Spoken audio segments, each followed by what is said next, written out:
One of several generally cited causes of teen pregnancy would be the lack of decent informative programs. NYC President Percival Sandanya blames teen pregnancies on what he says is the lack of a comprehensive sex education in schools. Sandanya is convinced this problem will be addressed once the RH law is implemented. Minsan naakala nila pag sexuality education, tinuturuan yung mga bata kung paano mag-sex.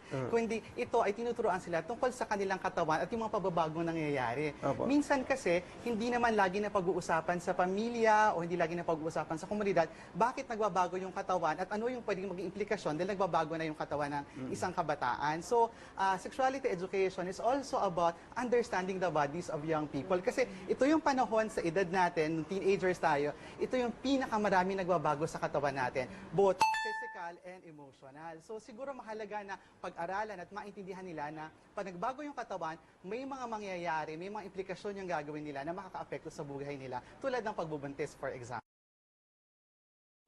Okay. Sex education should be taught in school, public man or private kay sex kana nagatapik man guna siya all about sex or what is sex dili unsaon pag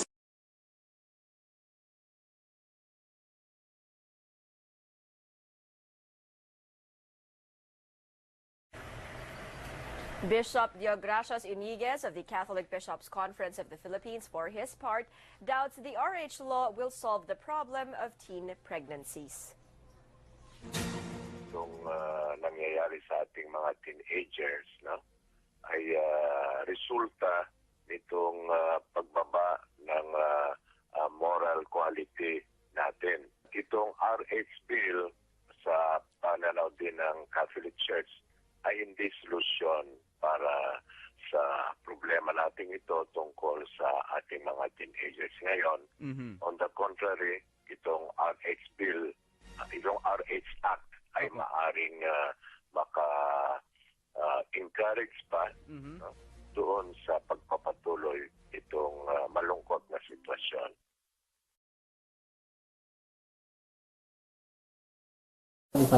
Una, no? The analogy of the fire, no? They're not really making effort to quench the fire. Ang hinungdam ganun is, problema is pregnancy. Ang resulta is, ang cause is, kunuhay, wala sex education, wala analogy.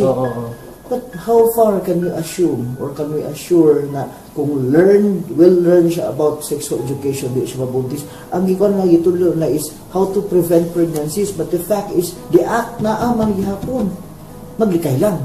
Di ba? Nalay mga intermediaries, nalay mga medium nga ay di mapungan ang pagbuntis. Pero how about the act? Naagyapon, di ba? They're not really, kung sa kapawa, nagipatay ang sunog. The fire is still there. Gibutangan na nagkanabang kung saan ng tubig hapon. Nagip ng fire sa tungaan. Diba? It's not really the solution to the problem. But they're making problem, another problem to that problem itself. So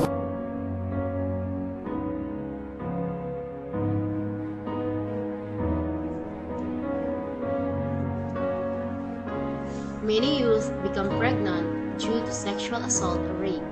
Unfortunately, in many instances, these victims opt to stay silent because of fear, which keeps the adolescent from receiving appropriate assistance or use of rape kits. There are also certain cases in which teenage girls are involved in an intimate relationship with a more mature guy who actually may pressure them to have intercourse even when they are not ready or perhaps even comfortable.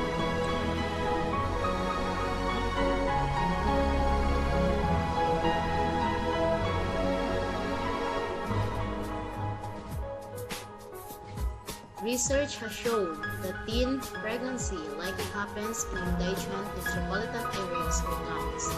In the USA, nearly all of teenage mothers are found in non-urban locations or inner state districts. Most teenage births are also concentrated throughout western as well as southern states. This could be attributed partly to less fortunate families with significantly less access to healthcare, health, or education needed to avoid teen pregnancy. Teenage pregnancy has been defined predominantly within the research field and among social agencies as a social problem. Poverty is associated with increased rates of teenage pregnancy.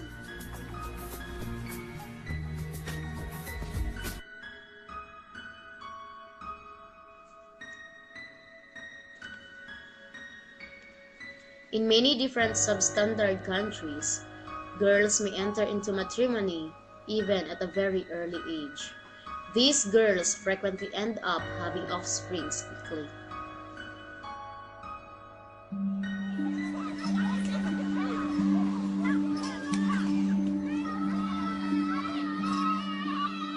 Every year, 10 million girls are forcibly married before the age of 18 in Africa, the Americas, Asia, and Europe.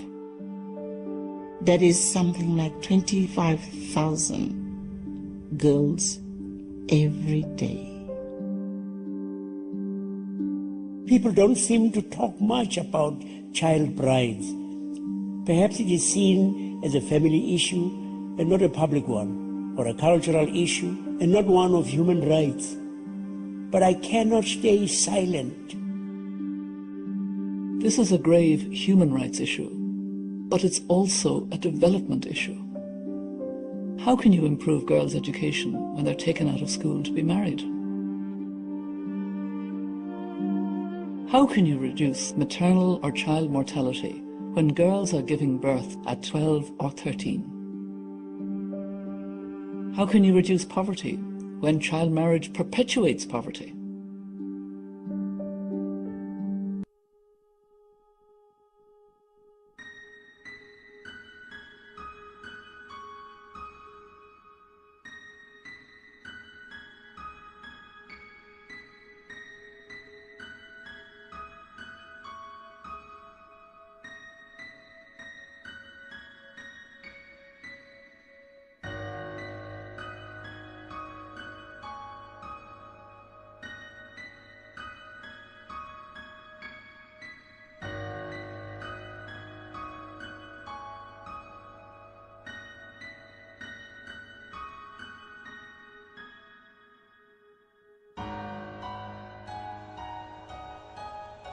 Inhibition reducing drugs and alcohol may possibly encourage unintended sexual activity. If so, it is unknown if the drugs themselves directly influence teenagers to engage in riskier behavior, or whether teenagers who engage in drug use are more likely to engage in sex.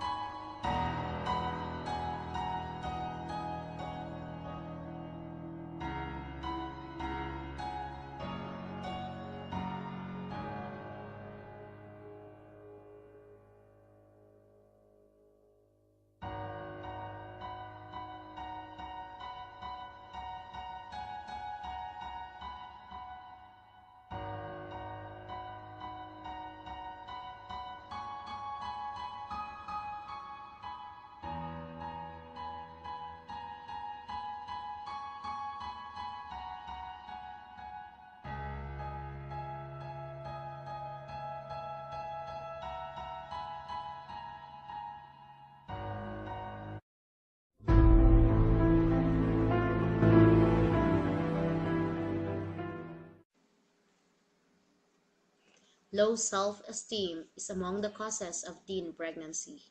Children who are not shown love and affection from parents will seek it out with their peer group. Lack of supervision before teens are ready for independence is one of the causes of teenage pregnancy.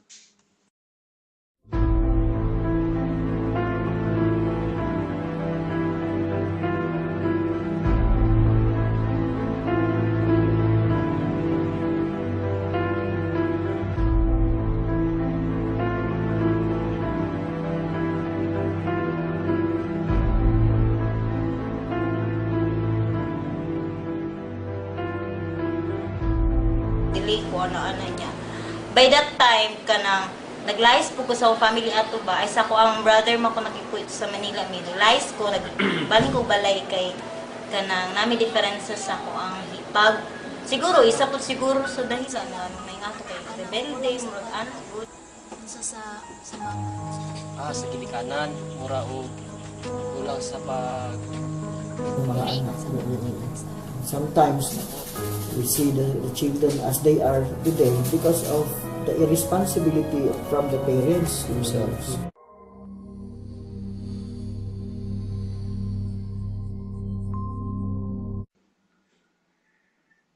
A study conducted in 2006 found that adolescents who were more exposed to sexuality in the media were also more likely to engage in sexual activity themselves. According to Time magazine, teens exposed to the most sexual content on TV are twice as likely as teens watching less of this material to become pregnant before they reach age 20.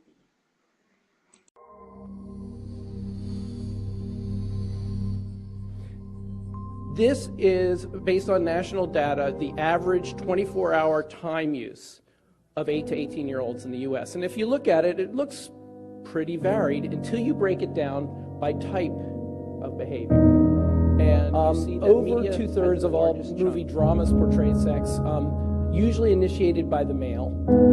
Over the following decade, there's been a 71% of TV movies, TV programs contain sex, about 6.1 sexual episodes per hour.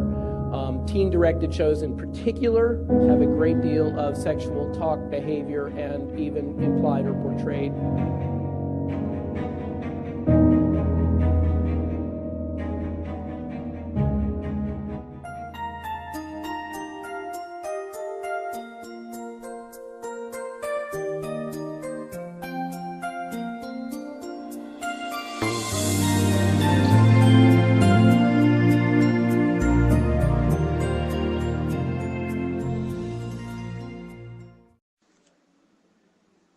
Being pregnant makes one's life complicated. It can affect you and your loved ones. For the family, parents expect their children to be good. They expect all the good things from their children. There are also some emotional effects to the family, such as frustration or disappointment. Many parents are not happy about Kining mas palaw man ato ang kini bang role sa ginikanan ba? Labi na sa paggiya sa mga bata. Sometimes we blame the children. Yung mo, nakakiatra mo. Pero we have to blame more the parents doon sa nilang ipagpadako ilang mga anak. Dito, tapos pagkagabi, istorya ko sa magulang. Ano siya, tapos giayo po ko niya istorya mo na, kung ako na, mas nadawat na po ako sa kagalingon. Kay kanang, gingan ko niya na, sige na, uli na, kay kanang, pa-check up ka. Nakapag nangutana siya kung nakapagpa-check up ko sa public ano siya. Ayun nanging